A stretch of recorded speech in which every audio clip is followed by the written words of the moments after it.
Here, slow up. I mean, give up the booze and it's all over. You think Dwight's gonna let him get away with this? Your brother pushed me. You can blame your blood. The morning air at Heartland is crisp, carrying the faint scent of hay and earth, a promise of a new day filled with possibility and tension. Amy walks through the barn, her mind racing over yesterday's events. The quiet laughter with Nathan, Dex's unexpected persistence, and Jack's struggle with hearing that has left him more withdrawn than usual. Her fingers brush over Powder's mane as she prepares the horses for training, but even the familiar routine cannot calm the whirlwind of thoughts in her head. Nathan is nearby, fixing a fence with a quiet focus that masks the storm beneath his calm exterior. His presence is comforting yet electric, a reminder that unspoken feelings can weigh heavier than words. Dex's determination is palpable as he circles the paddock on his rented horse, his youthful energy brimming with ambition. He's eager to prove himself, to impress, to show that his life can be more than mistakes and missteps. But every time Jack glances at him, the older man's eyes betray a caution, a fear that history might repeat itself. Jack's patience has limits, and Dex's persistence is pushing against them. Jack's voice carries across the barn, firm yet restrained. You can't rush this. Riding a bull takes more than courage. It takes respect, balance, and trust, and you haven't earned all three yet. Dex nods, his jaw tight, but his eyes burn with determination. The tension is not just about bull riding, it's about learning to trust, about proving oneself in a world that can be unforgiving. Meanwhile, Katie is hunched over her notebook, scribbling ideas for her latest story while occasionally glancing toward the paddock.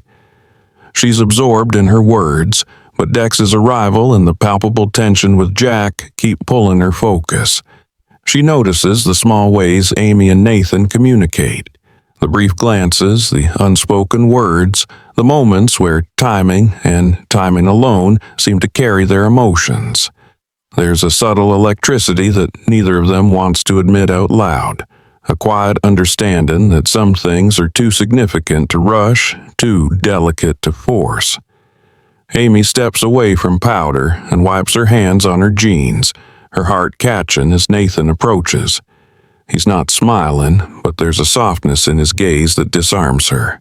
He stops a few feet away, the fence post between them, a silent barrier that mirrors the hesitations of their hearts. Amy, he begins, his voice low, careful. Can I ask you something personal? The air tightens around her chest. She nods, unsure if she's ready for the weight of whatever question he's about to ask. There's a pause, heavy and measured, before he continues. Across the ranch, Jack's hearing struggles create a quiet tension. He's trying to participate in the usual morning chatter with Lou and Lisa, but every conversation feels like a puzzle missing pieces. He nods, smiles, and occasionally mutters affirmations he doesn't fully hear, trying to maintain the facade of normalcy. Yet, Dex notices, and while he respects Jack, he can't ignore the frustration that seeps from the older man. Even small mistakes in communication feel amplified when emotions are raw. Tia Miller arrives unexpectedly, her presence stirring memories and past worries for Amy. There's a tense acknowledgement of previous misunderstandings, but Tia's demeanor is calmer, her intentions clearer than before. She approaches Amy with cautious warmth. I wanted to make sure you knew Polaris's tooth issue. It wasn't your fault, she says, sincerity softening her tone. Amy exhales, relief mingling with residual anxiety. The shadow of blame that once hovered over her feels lighter, yet the reminder of past doubts still stings slightly, an echo of old insecurities.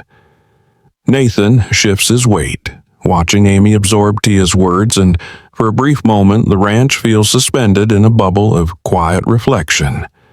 The horses nicker softly.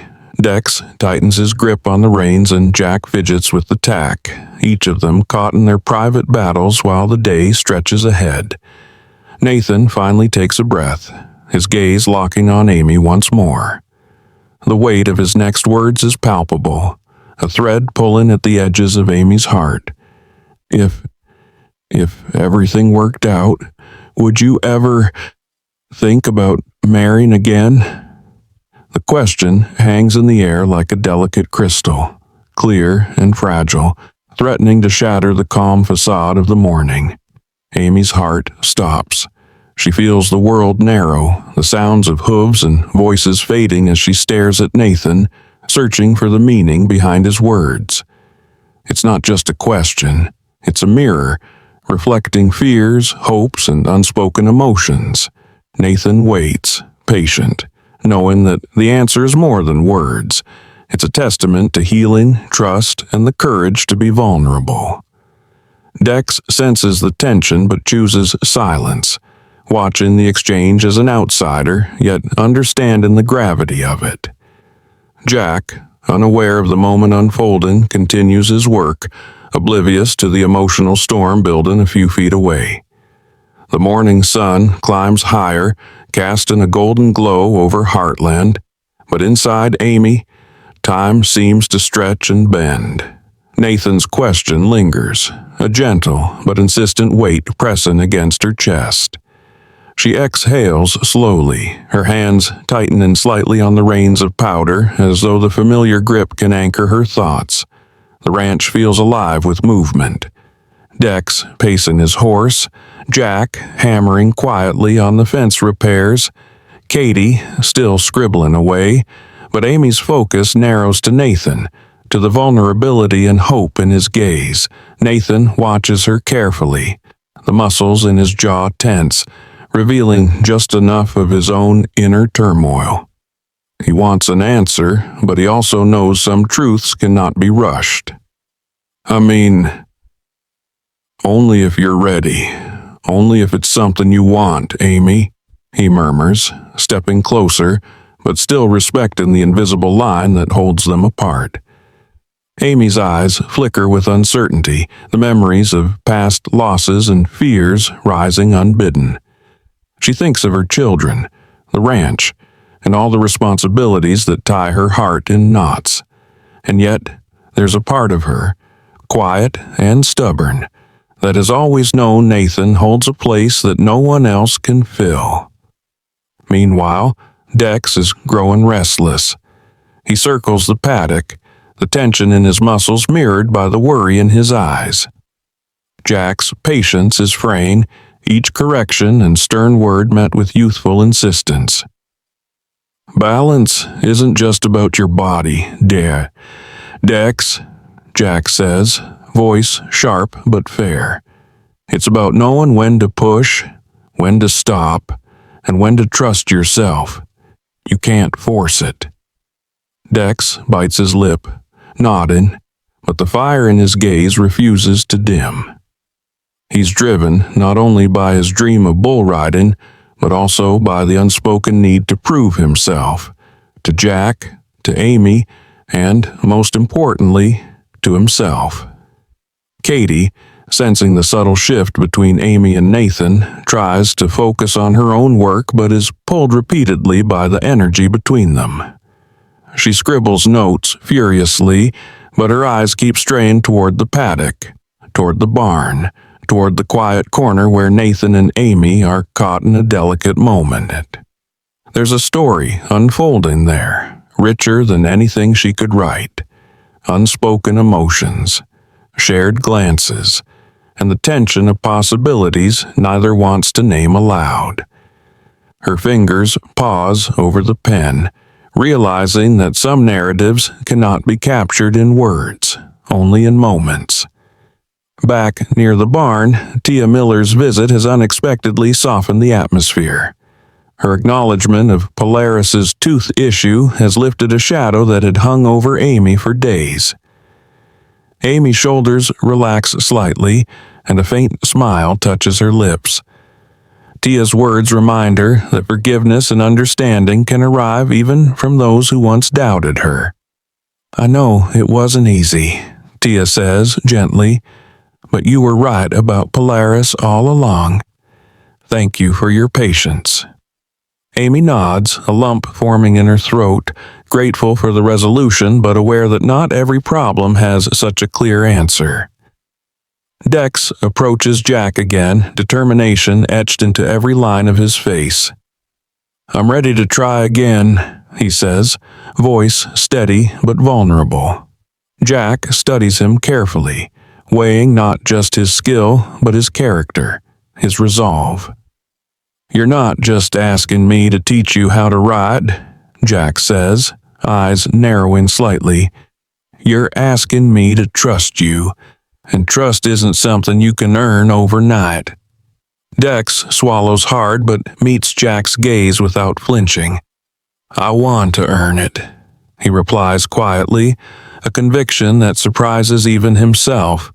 The intensity in Jack's eyes softens ever so slightly, the line between frustration and respect beginning to blur. Amy and Nathan's conversation is interrupted briefly by the distant sound of Dex's horse moving too fast across the paddock. Nathan glances toward the sound, then back at Amy. "We're not alone," he says softly, but the private weight of his question still hangs between them. Amy exhales, realizing she doesn't need to answer immediately. Sometimes words are dangerous in their immediacy. Sometimes silence holds more truth. Her hand brushes lightly against Powder's mane, grounding herself in the simple rhythm of the horse's movements. Nathan's gaze lingers on her hand for a moment longer, sensing her hesitation and understanding its depth. Later, Jack's frustration with Dex escalates as the younger man struggles with a tricky maneuver. Dex's determination collides with Jack's strict expectations, and the tension in the air becomes almost tangible. "You're too stiff," Jack calls, trying to correct him, but Dex shakes his head. "I have to do this my way sometimes," he insists. The clash is not just about riding. It's a reflection of life, of learning to balance freedom with guidance, trust with control, and dreams with reality.